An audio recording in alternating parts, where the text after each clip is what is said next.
Hi, my name is Sarah Grace Taylor. We're here with Homepage Media Group interviewing Mark Green. Mark, why don't you tell us what you're up to? Well, I'm currently a Tennessee State Senator for District 22, Clarksville, Montgomery County, Stewart, and Houston County, and I'm running for the 7th U.S. Congressional District. Why don't you tell us a little bit about your background and your background in politics? Okay, my background, I grew up on a dirt road in Mississippi, real small town, went to West Point and got a degree in economics.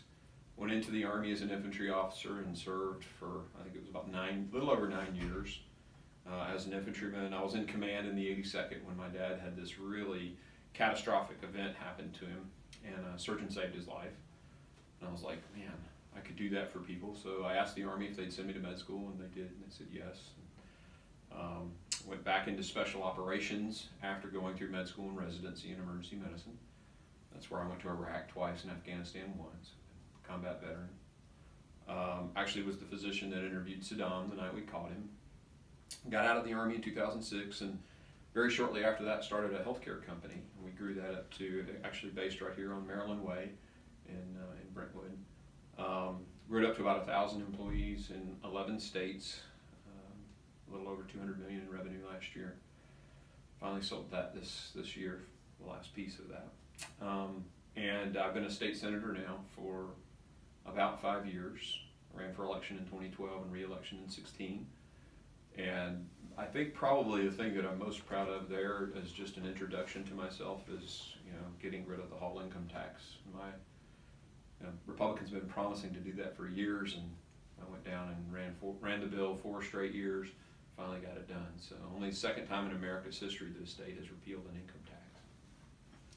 So what made you want to run for Congress in the 7th District? Well, I got a little taste of Washington, D.C. when President Trump picked me to be the Secretary of the Army. I went up there and the fake news just went crazy, twisting some of the things that I said, things that were just simply not true. I'll give you an example. They said I was anti-Latino, yet I'm on the board of advisors for Latinos for Tennessee, supporting Latinos getting involved in politics and things like that. So just tons of examples like that. And it resulted in some senators blocking my vote. These antiquated Senate rules. Secretary Mattis came to me and said, hey Mark, you need to step down. We can't delay the Army getting its leadership. So I did. But I got a nice little look into what Washington is like, and it really put a fire in my gut. The inability for them to get anything done, particularly the Senate, but in the House too. I mean, we can't get some really good legislation that needs to happen done. And so I want to get up there and fight to put Tennessee values into Washington, D.C. You said that nothing can get done. What do you think are the biggest issues facing Congress currently? Well, the repeal of Obamacare. Obamacare is killing small businesses. I mean, the prices of healthcare have gone through the roof, particularly for individuals that are purchasing. The costs are astronomical. And we've dealt with it here in the state Senate. I'm on the Commerce and Insurance Committee. In fact, I'm the vice chair of that committee with Williamson County's own Jack Johnson. Jack's the chairman. And together we have tried to get to the bottom of all these increases, but every time we do our research and our due diligence on why is this insurance company or that insurance company asking for a 40, 50, 60% increase, it all points back to Obamacare every single time. So it has got to be repealed.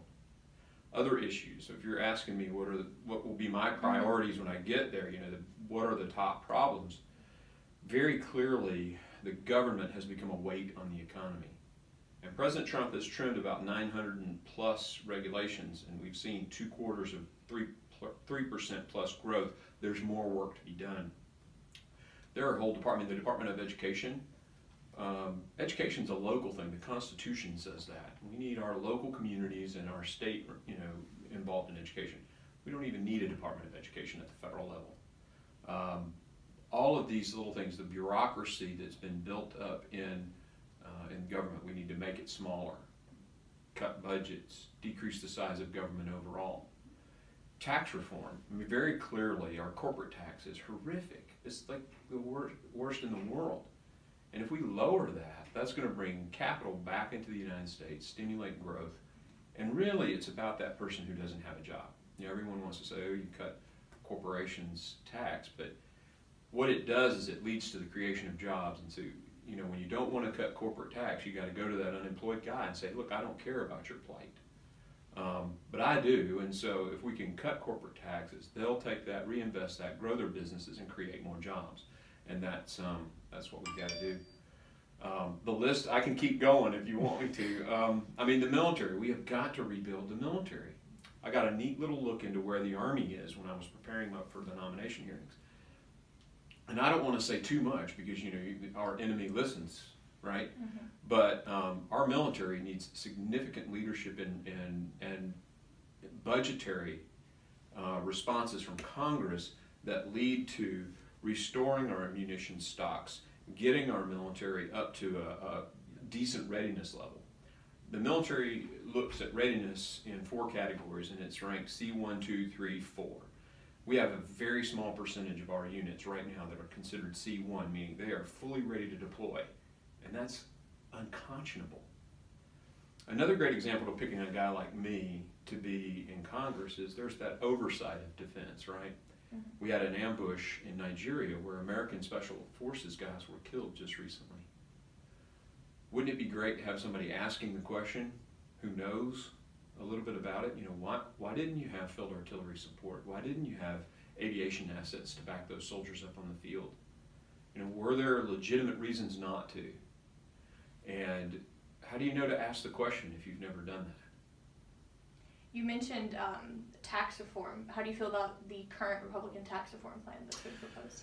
I like the Senate version a little better, and I'll give you one of the examples, and there are lots of examples, but our teachers in Tennessee, last year I passed a bill called the Teachers' Bill of Rights. I had written that bill after doing all these listening sessions of teachers, and these teachers were buying microscope batteries out of their own pocket.